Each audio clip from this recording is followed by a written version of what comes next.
USS 컨스텔레이션은 새로운 현대식 슈퍼 프리기함으로 처음 발표되었을 때 미국의 많은 군사 전문가들 사이에서 뜨겁고 폭넓은 환영을 받았습니다. 이 함정의 설계는 수십 년간 미 해군의 의사결정 및 연구 개발과 뚜렷이 대조됩니다. 그동안 미 해군은 돈을 마치 재정적 블랙홀에 쏟아붓는 듯 했습니다. 예를 들어 이 선체는 단 3척의 주멀트 구축함에만 220억 달러가 넘는 돈을 삼켜버렸습니다.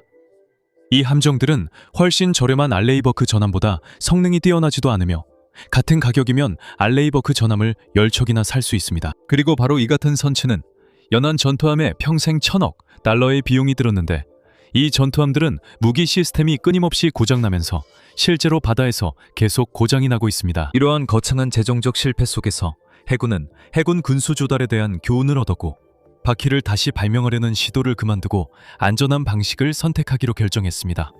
그리고 그것이 바로 USS 컨스텔레이션입니다.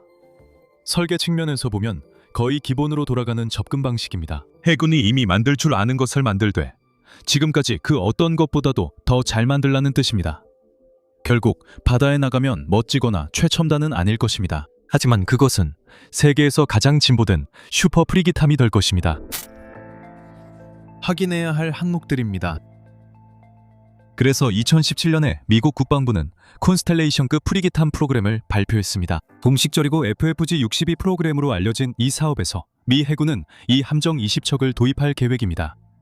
해군은 호위 능력을 강화하고 보유한 호위함의 수를 늘리기 위해 이 업그레이드가 절실히 필요하다고 보고 있습니다. 최근 의회 보고서에서는 콘스텔레이션급 프리기함이 블루워터, 즉 원양에서도 작전할 수 있어야 한다고 명시되어 있습니다. 중앙해안과 연안 또는 근해 지역 모두에서 작전할 수 있어야 합니다.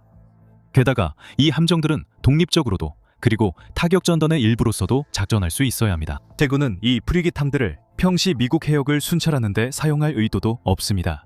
결국 그건 해안경비대의 역할이니까요. 대신 이 프리기함들은 세계 안보 유지를 위해 운용될 것입니다. 좀 더 구체적으로 말하면 미 해군 항공모함을 호위하게 될 것입니다. 이 때문에 해군은 설계를 요청할 때 항공모함과 보조를 맞출 수 있고 자체 센서를 함대의 다른 함정들과 통합해 전단 전체의 전술 상황 인식을 완성할 수 있는 프리기함을 원한다고 밝혔습니다. 모든 콘스텔레이션급 프리기함은 타격 전단을 구성하게 되며 이 전단에서 주로 항공모함은 물론 보급선과 다른 함정들을 보호하는 역할을 하게 됩니다. 해군은 요청서에서 새로운 프리기함이 독자적으로 작전을 수행할 때 강력하게 스스로를 방어할 수 있는 능력을 반드시 갖춰야 한다고 명시했습니다. 이는 새로운 프리기함이 필요하다면 독립적으로 작전할 준비가 되어 있어야 함을 의미합니다. 이 요구사항을 충족하려면 USS 콘스텔레이션이 다음 조건을 갖춰야 합니다. 수평선 너머의 수상함을 파괴할 수 있어야 하고 적 잠수함을 탐지하며 호송 선박을 방어하고 능동 및 수동 전자전 시스템을 운용할 수 있어야 합니다. 또한 대공전을 수행하고 다수의 소형 보트 공격에도 방어할 수 있어야 합니다. 위스콘신에 기반을 둔 조선 회사인 핀칸티에리 마리네트 마린이 계약을 따냈으며 현재 최소 6척의 콘스텔레이션급 호위함을 건조 중입니다. USS 콘스텔레이션이 첫 번째로 출항할 예정입니다. 설계. 이제 항공모함을 호위하고 공격하는 함정들로부터 보호하며 타격 전단 내 다른 함정들과 연동하기 위해 해군은 새로운 호위함급의 3가지 필수 조건을 제시했습니다. 우수한 항속거리를 가져야 하고 이지스 전투 체계를 도입해야 하며 반드시 수직 발사 시스템셀을 호위함 설계에 포함해야 합니다. FFG-62 프로그램에서 위험을 최소화하기 위해 설계팀은 완전히 새로운 함정을 만드는 대신 기존의 호위함을 수정하기로 결정했습니다. 이것은 처음 보기에는 그렇게 중요해 보이지 않을 수 있지만 실제로는 훨씬 더 중요한 결정이었습니다. 해군은 주말트함과 프리덤급 연안 전투함에서 이미 있는 걸 괜히 처음부터 다시 만들려고 수십 년 동안 엄청난 돈과 끝없는 연구 시간을 투자했습니다. 그리고 둘 설계 모두 전통적 설계보다 낫다는 증거는 없습니다. 하지만 컨스텔레이션 프로그램에서는 해군이 창의성을 잠시 접어두고 안전하고 신뢰할 수 있는 방식을 선택하기로 했습니다. 이게 꽤나 타당한 결정이죠. 실제로 그 설계들에 대한 실망이 해군에게는 너무나 충격적이어서 컨스텔레이션 프로그램의 공식 발표에서 기반 설계의 활용이 가장 중요한 교훈 중 하나로 명시되었습니다. USS 컨스텔레이션의 기반 설계는 유럽 다목적 프리기함, 즉 FREMM으로 이탈리아, 프랑스, 이집트, 모로코 해군이 운용하고 있습니다. 프렘의 설계는 분명히 미 해군의 사양과 무기 체계에 맞게 조정되었지만 기본 구조는 동일하게 유지되고 있습니다. 더 큰 발전기와 향후 확장성을 수용하기 위해 USS 컨스텔레이션의 선체는 FIMM보다 23.6피트 더 길어졌으며 선수 부분은 소나돔과 덮개가판을 제거하여 안정성을 높이도록 수정되었습니다. 발전기 용량이 증가되어 속도를 높이고 향후 개발을 위한 공간을 마련했으며 프로펠러 자체도 더 나은 음향 성능을 위해 고정 피치 방식으로 변경되었습니다. 향후 기술 개발과 향상된 적재 능력을 위해 배수량이 약 500톤 증가했으며 해군의 무기 시스템을 탑재하기 위해 상부 구조가 수정되었습니다. 그 결과 컨스텔레이션은 프렘보다 더 작은 외형을 가지게 되었습니다. 수중 폭발에 대한 충격 저항성 향상, 장갑 및 탄도 보호 강화, 주요 선체 및 전기 시스템의 취약점 감소, 그리고 하생방 방어력 향상에 대한 구체적인 계획도 있습니다. 해군이 계획하고 있는 구체적인 변경 사항들은 물론 기밀입니다. 죄송합니다. 하지만 이 모든 것을 감안하더라도 USS 컨스텔레이션은 7,400톤의 무게, 길이 496피트, 폭 65피트의 함체를 갖게 될 것입니다. 전진하기 위해 USS 컨스텔레이션은 미 해군에서 한 번도 사용된 적 없는 추진 시스템을 사용할 예정입니다. 바로 디젤, 전기, 가스가 결합된 시스템입니다. 코드렉 시스템은 이탈리아 해군 FREMM 프리기탐에 사용되며 디젤 발전기로 전기 모터를 구동하는 방식입니다. 함선의 지휘관이 더 높은 속도를 원할 경우 가스터빈도 함께 사용되어 프로펠러를 구동합니다. 이 시스템의 가장 큰 장점 중 하나는 유지 비용이 크게 줄어든다는 점입니다. 결국 수가 적어서 그렇습니다. 코드렉을 디젤 엔진과 전기 모터 수가 적어 유지 보수도 논리적으로 감소합니다. 이 점은 해군에 중요했습니다. 연안 전투함 프로그램이 엔진 고장으로 어려움을 겪고 있었기 때문입니다. 코드렉의 전통적인 설계에 비해 소음이 적습니다. 전기 모터가 프로펠러를 제어하기 때문에 프로펠러 샤프트와 디젤 발전기 사이에 기계적인 연결이 없고 이로 인해 설계자들은 발전기를 선체에서 분리할 수 있습니다. 이 설계 특징 덕분에 함선은 훨씬 더 조용해지며 이는 잠수함과의 전투에서 매우 중요한 요소입니다. 실제로 이 설계는 소음 감소 때문에 잠수함에서 널리 사용되고 있습니다. 이 구성 덕분에 USS 컨스텔레이션은 26노트, 즉 시속 약 48km 또는 30마일 이상의 속도에 도달할 수 있습니다. 항공모함을 호위하는 임무를 맡은 모든 함정이 직면하는 가장 큰 과제는 항속거리입니다. 니미츠급과 제럴드 알포드급 항공모함은 원자력으로 움직이기 때문에 사실상 항속거리에 제한이 없습니다. 그런 점에서 USS 컨스텔레이션을 포함한 모든 컨스텔레이션급 프리기탐은 해군의 현재 선택지보다 나아질 수는 있지만 그 폭은 불확실합니다. 예를 들어 알레이버크급 구축함의 항속거리는 약 4,000해리인데 컨스텔레이션급 프리기탐의 항속거리는 약 16노트 속도에서 그것보다 약 2,000마일 더 깁니다. 컨스텔레이션은 약 200명의 승조원과 함께 항해하게 되며 곧 설명할 각종 무기와 탐지 시스템 외에도 60R 시오크 헬리콥터와 MQ-8C 파이어플라이 스카우트 무인 헬리콥터 한 대를 탑재하게 됩니다. 승조원들은 다른 선박이나 해안으로 이동할 수 있도록 7m 또는 11m 길이의 경질 선체 고무보트 2척도 사용할 수 있습니다. 무기고 좋아요. 이 함선의 무장에 관해서는 USS 컨스텔레이션은 주로 저위협 지역에서 임무를 수행하기 때문에 구축한 만큼 무장하지는 않을 것입니다. 하지만 무기 시스템은 매우 유연하게 변경할 수 있으며 다양한 유형의 위협에 대응할 수 있도록 설계되었습니다. 가장 중요한 탑재 무기 시스템은 수직 발사 시스템입니다. 프리깃이라는 단어의 현대적 의미는 종종 유도미사일 역할과 구분이 어렵고 미국은 해군 전체에 걸쳐 수직 발사 시스템 셀의 수를 절실히 늘리고 싶어 합니다. 잠수함은 제외하고 현재 해군의 모든 구축함과 순양함에는 약 8,100개의 VLS 셀이 있습니다. 비교를 위해 중국은 현재 약 4,200개의 VLS 셀을 보유하고 있으며 그 수를 늘릴 계획을 가지고 있습니다. 러시아는 우리가 알고 있는 최소 764개의 셀을 통제하고 있습니다. 논리적으로 두 주요 경쟁국 모두 무기 능력을 향상시키기 위한 구체적인 계획을 가지고 있다면 그들이 합쳐도 현재의 VLS 셀 수에 미치지 못하더라도 똑같이 대응해야 합니다. 수직 발사 시스템이 중요한 이유는 해군에 매우 기동성 높은 발사 플랫폼을 제공하기 때문입니다. 발사체를 쏘는 함정이 당신을 따라올 수 있다면 발사체로부터 숨을 수 없습니다. 이 간단한 방식으로 VLS 셀이 장착된 잠수함은 매우 위험합니다. 적 위치에 몰래 접근해 가까운 거리에서 발사할 수 있기 때문입니다. USS 컨스텔레이션의 주요 임무가 호위 작업이기 때문에 VLS 셀은 호송대를 위협하는 누구에게든지 발포할 수 있게 해줍니다. 또한 호위함은 지상군을 위한 화력 지원 임무를 위해 함대에서 분리되어 작전을 수행할 수 있게 해줍니다. 하지만 해군이 이런 용도로 사용할 가능성은 절대적으로 필요하지 않는 한 낮을 것입니다. USS 컨스텔레이션은 BLS 셀로 진화형 시 스페로우와 스탠더드 미사일을 발사할 예정입니다. 이것이 우리가 가진 공식 정보의 전부입니다. 전문가들은 32개의 마크 41 VLS 셀이 램 162 ESSM 미사일과 램 174 ELM 미사일 중 하나 또는 둘 다를 탑재할 것으로 추정합니다. 램 162는 진화된 대공 및 대수상시 스페로우 미사일로 함정을 공격하는 미사일과 항공기로부터 보호하는 데 사용됩니다. 이 미사일은 마하 4 이상의 속도로 27해린의 초음속 공중 위협과 수상 표적을 요격할 수 있습니다. 이 미사일은 USS 컨스텔레이션의 주요 무기로 다른 함정은 물론 자함이나 자신이 보호하는 항공모함을 향해 발사된 미사일에도 대응합니다.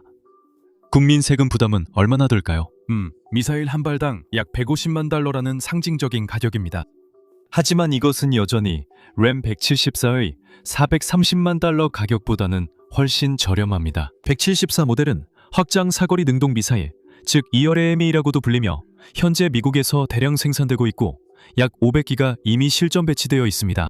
이름에서 알 수 있듯이 이 미사일은 162에 비해 사거리가 향상되어 공중 표적, 특히 다른 미사일에 대해서는 약 130해리의 사거리를 가지고 있으며 지상 표적에 발사할 경우 그 사거리는 250마일 이상으로 확장됩니다. 컨스텔레이션함이 두 미사일 중 하나 또는 모두를 탑재할지는 미정이지만 이 미사일들은 멀리서 타격단을 공격하는 미사일, 항공기, 함정을 파괴하는 데 쓰일 것입니다.